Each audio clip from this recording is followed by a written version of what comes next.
എന്താണെന്ന് കേട്ടിട്ടുണ്ടോ? ചില ആൾക്കാരൊക്കെ ഡോക്ടറെ അടുത്തൊക്കെ അങ്ങോട്ട് ചെന്ന് കഴിഞ്ഞാൽ അവരുടെ ബ്ലഡ് പ്രഷർ കൂടുതലായിരിക്കും, പുറത്തുനിന്നൊക്കെ നോർമലായിരിക്കും.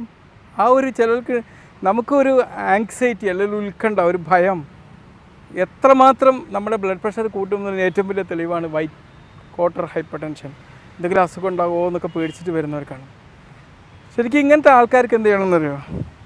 ശരിക്കും നമ്മൾ കൺസൾട്ടിങ് റൂമിൽ വെച്ച് ഉണ്ടെങ്കിലും ഞാനൊക്കെ എന്താ ചെയ്യുക പറഞ്ഞാൽ ചിലപ്പോൾ ഒരു 10 മിനിറ്റ് റിലാക്സ് ചെയ്ത് വരും, എന്നിട്ടൊന്ന് നോക്കാമെന്ന് പറയും. അപ്പോഴേക്ക് മിക്കവാറും ആൾക്കാരതൊക്കെ നോർമലായിട്ടുണ്ടാവും.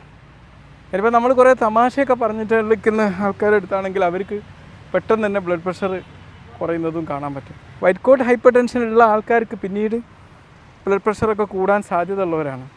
അതുമാത്രമല്ല അവർക്ക് മറ്റ് റിസ്ക്കും വരാൻ സാധ്യതയുള്ളതാണ്. അതുകൊണ്ട് എന്ത് ചെയ്യണം, അവർ ബ്ലഡ് പ്രഷർ നിയന്ത്രിക്കാൻ വേണ്ടിയിട്ടുള്ള ജീവിത സാഹചര്യങ്ങളൊക്കെ ക്രിയേറ്റ് ചെയ്യണം. പിന്നെ വേണമെങ്കിൽ ഒരു ബ്ലഡ് പ്രഷർ മോണിറ്റർ ഉണ്ടല്ലോ,